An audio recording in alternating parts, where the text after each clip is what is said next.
Bonjour. Hier, j'ai nagé à Port-Cros, depuis le village, le long de la côte nord, jusqu'à Port-Man. Aujourd'hui, je vous invite à découvrir des mérous, comme celui-là, et des corbes, une espèce de poisson hautement protégé à Port-Cros, sur la côte est, non loin de l'île du Levant. Vous y découvrirez des tas d'autres poissons, notamment des centaines et des centaines de sopes qui se laissent approcher sans crainte. L'île de Port-Cros fait partie du parc national où toute forme de pêche et de chasse sont interdites.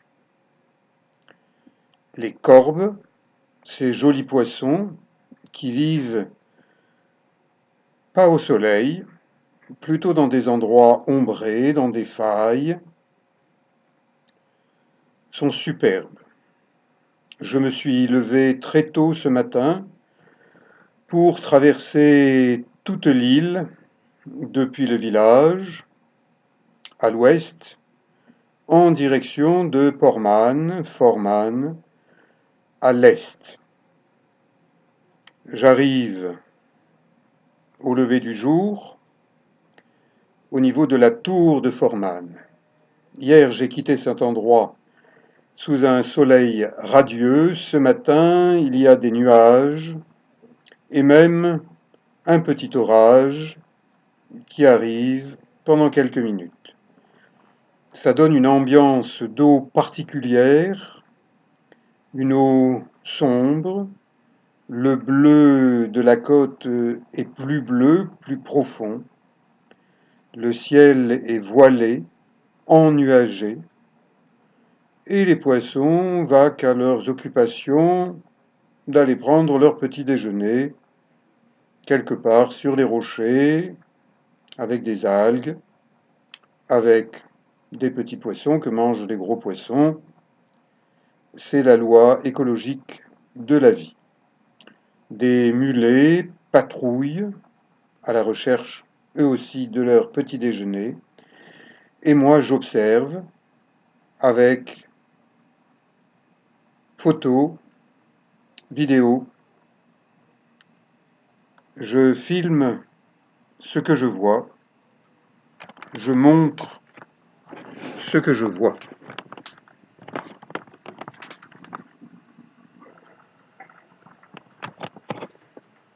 Ciel gris, eau sombre, des failles, la nature, un petit mérou.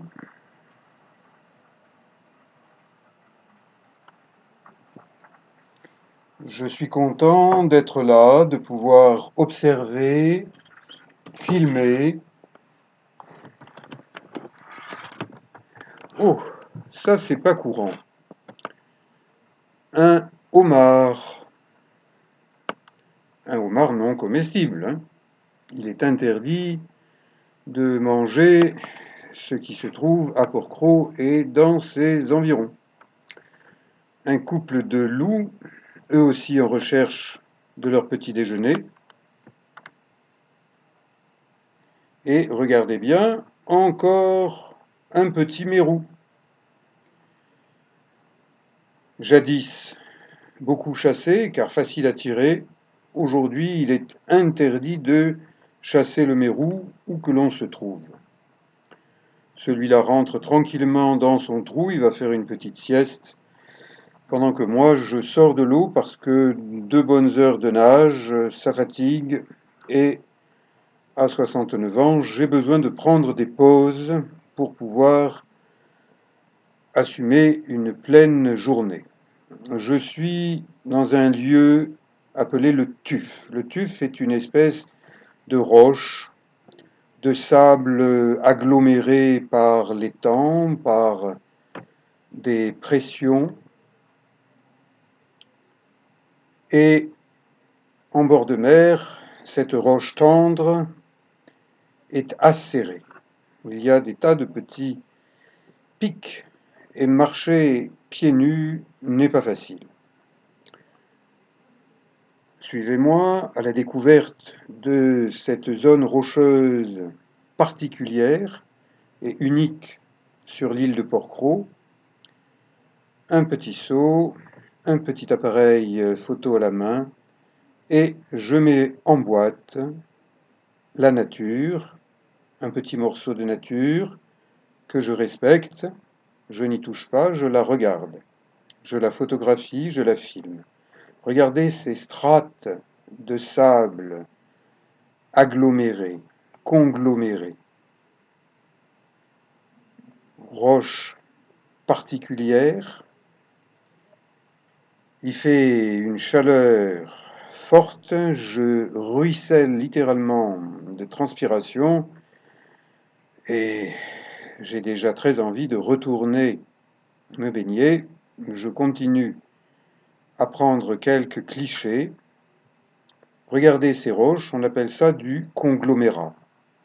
C'est la réunion de différentes roches. Certains blocs sont enchâssés dans un ciment. Et la grotte du Tuf est le seul endroit vraiment agréable où il reste encore un peu de végétation avec les dernières fleurs de l'été, puisque l'été n'est pas la bonne saison pour les fleurs. Les fleurs se dessèchent en été.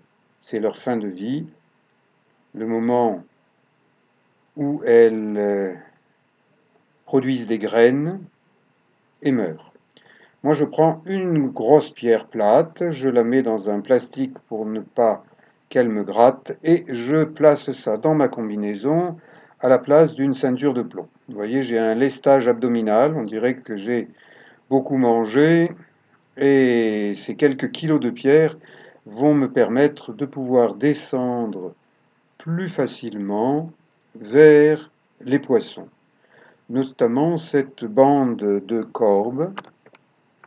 Si on les approche lentement, au ralenti, qu'on ne fait pas de mouvement brusque, eh bien, on peut les filmer sans trop les déranger. Ils se demandent peut-être quel est ce gros poisson noir, bleu, avec un tuba jaune. Eux aussi ont du jaune. J'accompagne ces poissons en apnée. Faire de l'image sous-marine en apnée, c'est beaucoup plus difficile que quand on respire avec des bouteilles. Parce que les hommes grenouilles avec bouteilles nagent au ralenti. Ce sont des escargots de mer. Alors que les gens qui pratiquent l'apnée sont plutôt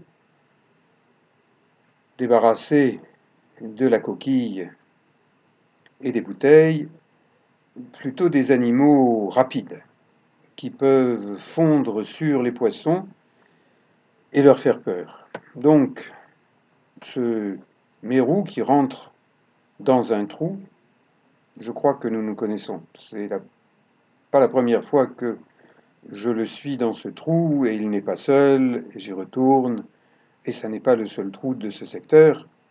C'est peut-être parce qu'il y a pas mal de trous par là qu'il y a pas mal de mérous. Les mérous aiment bien vivre dans une maison. Un trou sous-marin est une maison à mérous. J'observe tranquillement. Je passe très près des rochers. J'approche les poissons, ici les corbes, au ralenti. Plus je vais doucement, et plus je peux ramener de bonnes images. Encore un mérou, celui-là est de belle taille, qui rentre dans son trou, et j'ai beau regarder, scruter, dans l'ombre, je ne le vois plus. Je scrute ailleurs, de tous les côtés, car c'est de n'importe quel côté qu'on voit des choses intéressantes. Là, un grand banc de jeunes sars sur une forêt de Posidonie. Ces grandes algues vertes qui donne vie aux poissons, aux animaux, à la mer, à la terre et à nous. Je continue ma promenade sous-marine en apnée, tranquillement, en observant, en photographiant, en filmant, en ramenant un témoignage de ce que je vois. Ah, ma pierre, mon lest abdominal est un peu descendu, je le remonte pour remonter. C'est pas absolument génial, mais traverser Port-Cros avec une ceinture de 5 kg de plomb, je n'en ai vraiment pas envie, donc, puisque je trouve sur place de belles pierres qui vont dans ma combinaison, c'est encore plus écologique. J'aime bien nager dans des anfractuosités plutôt étroites. Je suis toujours sur mes gardes parce qu'il y a quelques oursins qui piquent, et il peut y avoir d'autres choses qui piquent, voire une pieuvre qui m'enlacerait de ses tentacules. J'en ai pas trop envie, donc je regarde, je fais très attention à l'environnement, aux rochers, aux algues, aux poissons, et bien sûr aux vagues, et aux ressacs, aux courants. Ah, des corbes. Je me tiens à un rocher momentanément pour mieux les observer, mieux les filmer. Cette région de Port-Cros, le Tuf, vous y rencontrerez, si vous faites attention, si vous êtes observateur, plus de corbes qu'ailleurs. Je continue ma chasse à l'image dans des trous, dans des petites grottes. Je suis heureux comme un poisson dans l'eau avec mon gros lestage abdominal. Mais bon, je m'y fais.